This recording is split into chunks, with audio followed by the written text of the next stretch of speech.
আঘাত হানার চেষ্টা করেছেন এবং তারা এই কোটা আন্দোলনকে হাইজ্যাক করার চেষ্টা করেছে এবং তারা গত 18, 19, 20 তারিখে আমাদের উন্নয়নকে আঘাত হেনেছে। আমাদের মহান মুক্তিযুদ্ধের যে আমাদের ঠিকানা, আমাদের টিভি সেন্টারের উপর আঘাত হেনেছে, তারা আঘাত হেনেছে মেট্রো রেলের উপর, তারা আঘাত হেনেছে এলিভেটেড এক্সপ্রেসের উপরে, তারা আঘাত হেনেছে ডাটা সেন্টারের উপর। যেই ডাটা সেন্টারের কারণে হাজার হাজার কোটি টাকা আজকে আমাদের রেমিটেন্স বন্ধ হয়েছে। তাদের আজকে ডাটা সেন্টারের কারণে অনলাইন ব্যাংকিং বন্ধ হয়েছে, এলসি বন্ধ হয়েছে। আজকে বিএনপির আমলে 68,000 কোটি টাকা ছিল তাদের সর্বশেষের বাজেট, আর এই আন্দোলন সংগ্রামের মাধ্যমে তারা প্রায় 90,000 কোটি টাকা বাংলাদেশের নষ্ট করেছে। তারা সরকারের বিরুদ্ধে আন্দোলন করে নাই, প্রকারান্তরে তারা রাষ্ট্রের বিরুদ্ধে আন্দোলন করেছে।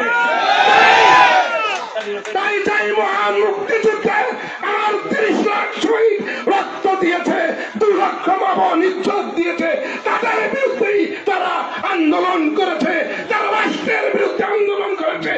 তারা এই রাষ্ট্রকে ভঙ্গুর করতে চায়, এই রাষ্ট্রকে পিছিয়ে দিতে চায়, আমাদের আগামী প্রজন্মকে পিছিয়ে দিতে চায়। তাই আমার ছাত্র ছাত্রী ভাই বোনদের প্রতি আমার আবেদন, বঙ্গবন্ধু কন্যা কোটা আন্দোলনের যৌক্তিক দাবিকে মেনে নিয়েছেন।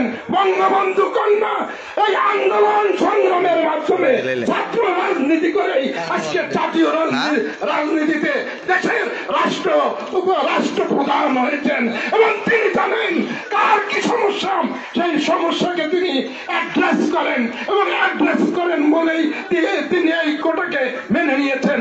এবং কোটা মানার পরে আমাদের ধারণা ছিল যে আন্দোলন সমাপ্ত হয়েছে, আমরা খুশি, আমাদের কোমলমতি ছাত্র ছাত্রীরা ঘরে ফিরে গিয়েছে।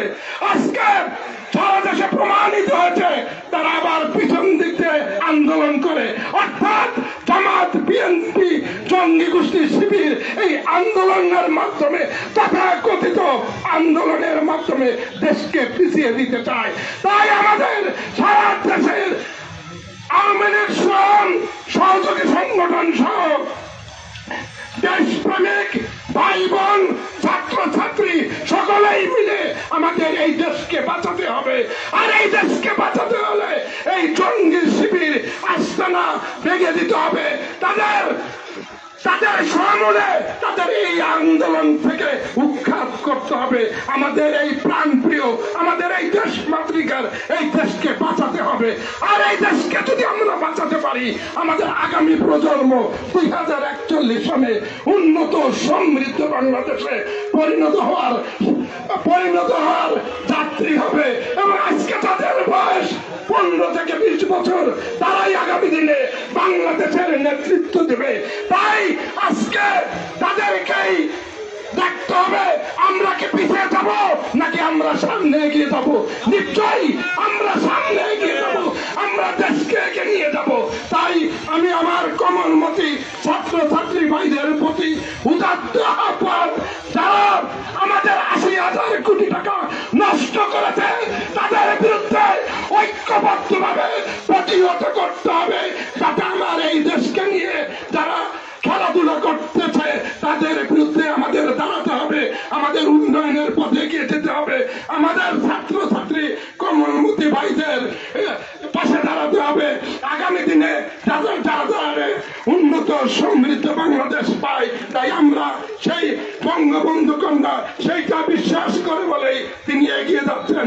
আমরা বঙ্গবন্ধু কন্যাকে বলতে চাই, সারা দেশের মানুষ, সারা দেশের আপামর জনসাধারণ আপনার পাশে আছে, আপনি এগিয়ে যান, আমরা আছি। এগিয়ে যান, বাউৎকান্দির বিকাশের জনসাধারণ আপনার পাশে আছে, আপনি এগিয়ে যান। কুমিল্লা উত্তরের জনগণ আপনার পাশে আছে, কুমিল্লার মানুষ আপনার পাশে আছে, চট্টগ্রামের মানুষ পাশে আছে, সারা দেশবাসী আপনি আছে, আপনার দৃপ্ত পায়ে এগিয়ে যান, আমরা আপনার পাশে আছি। আমরা সকল বাধা বিপত্তি অতিক্রম করে উন্নয়নের পথে এগিয়ে যাব। আমি আজকে আমাদের প্রশাসন পুলিশ ভাইদের প্রতি গভীর শ্রদ্ধা নিবেদন করি।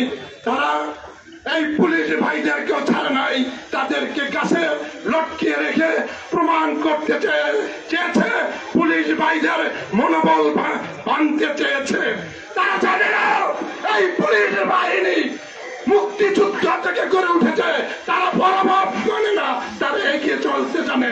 তাই আজ আমাদের কাছে অনেকগুলো প্রশ্ন, যারা এই ছোট্ট শিশু বাচ্চাদেরকে হত্যা করেছে, যারা চারতলায় ছিল, যারা দোতলা থেকে দেখেছে, তারা কি অন্যায় করেছে, পিছন থেকে এই শিবির টার্গেট করে গুলি করেছে, আর তার পিছনে লন্ডন থেকে তারেক জিয়া নির্দেশ দিয়েছে তার শত শত লাশ দরকার। তার নির্দেশ ছিল শত শত লাশ দরকার। তার নির্দেশ ছিল প্রতি মুহূর্তে একসাথে আগুন দিয়ে সারা বাংলাদেশকে জ্বালিয়ে দাও। কিন্তু বাংলাদেশের জনগণ বুঝতে পেরেছে, বাংলাদেশের ছাত্র ছাত্রী ভাইরা বুঝতে পেরেছে, বাংলাদেশের মানুষ রুখে দাঁড়িয়েছে। ইনশাল্লাহ আমরা আমাদের গন্তব্যে ইনশাল্লাহ পৌঁছবো। বঙ্গবন্ধু কন্যা নেতৃত্বে